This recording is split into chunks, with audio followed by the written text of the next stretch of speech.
Hi everyone. Well, I thought I'd get out and do a bit of gardening in the afternoon, but the wind was blowing so strong that I've had to turn the sound off and just speak over for this video because the wind was absolutely gusting through and there wasn't much I could do about it. I tried to sneak out to the garden without the horses seeing me, but they've got radar vision, and even with the strong winds, they seem to know when I'm sneaking around. And it wasn't long before they spotted me and decided to come over and harass me. Bill gets extremely annoyed if I'm sneaking around without him. He has this sense of entitlement and he believes that whatever I'm doing, he should be able to help me with.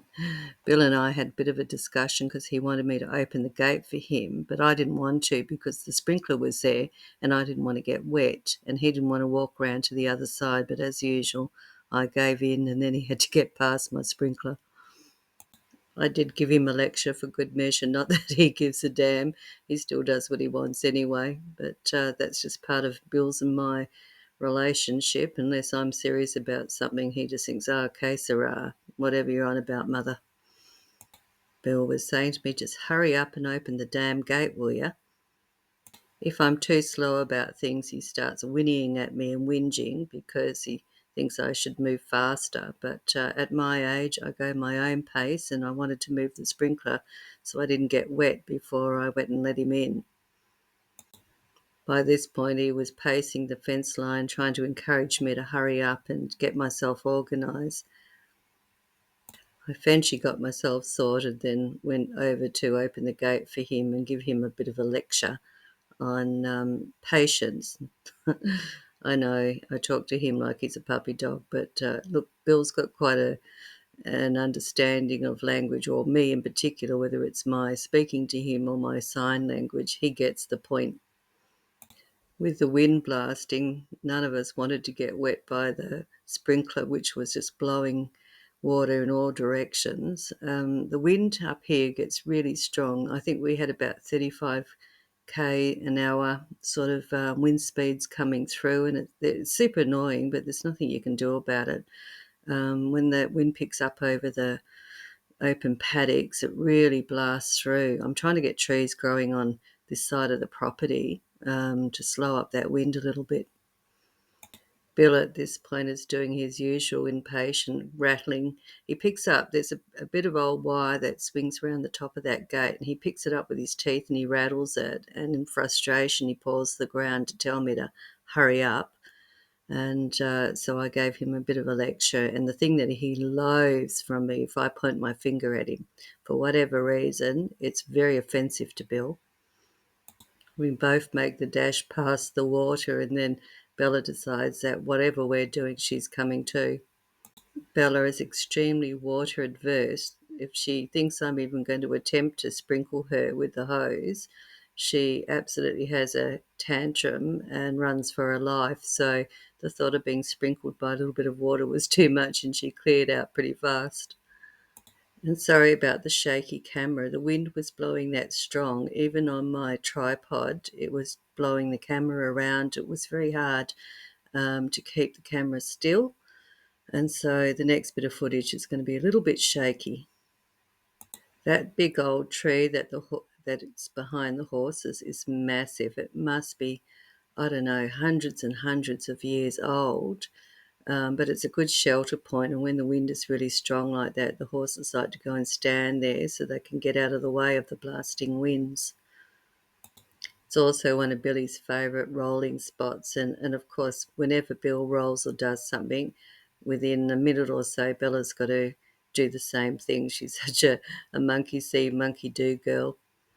As you can see, the paddocks are really bare, and it's just nothing but dust and old clay soil, and I'm really fed up. I think a lot of people like me up our region at the moment are fed up with the dry weather. The seasons have definitely changed, and it seems to be later and later before the seasons are changing over to winter. I mean, we're in May now, and usually by this time we've had a fair bit of rain, but I've noticed a pattern over the last few years that we seem to be getting the rains later each year, and it's really affecting the landscape. It's affecting the trees and the garden. Nothing knows when to start growing or when to stop, when to shed the leaves, when to start again. It's been really strange. And those people who go climate change is just a conspiracy, well, try living in the country, and when your whole life is dictated by what's happening to the landscape. You can see how that tree absolutely dwarfs the horses. Bill looks tiny up next to the tree from the distance. It is absolutely massive. It's probably, oh, I don't know how tall it is, but it'd be an easy uh, 50 feet or more, and just so wide. The only thing is, it's a ghost gum, and ghost gums have got a habit of dropping their limbs. So I often worry about my friend's house that's behind our paddock there in case a limb drops on her place. While the horses were down the paddock there, it was an excellent opportunity to get in and start weeding in my garden and pulling all the kikuyu grass out of my plants, because for a change I was able to do it in peace without those two coming down to beg and try and get in with me, because that's their pattern. Whatever I'm doing, usually around the yards, those two have to help me in some way or form, or just generally be bugs. But I was pleased because I managed to get through and do a fair bit of weeding without their help. The other terrible thing that we've found with all this changing climate is that we've been invaded by European wasps, which are in my hay at the moment, and I'm having a hell of a time trying to get rid of them. They're very dangerous because if they sting, they can sting you multiple times. So, with the unseasonal weather, pests are coming in and wreaking havoc. Again, all signs of climate change as far as I'm concerned. Anyway, I've been procrastinating for ages about getting in and getting the grass out of my garden. So it was a good opportunity, even though everything was getting blown around and the camera was getting blown around. I still thought, right, the weather's, still reasonable. The sun was out. It wasn't freezing cold like it was earlier in the day. And so I got in and did what I could.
Thanks for watching, everyone. We appreciate it. And if you like our channel, please subscribe and hit the like button.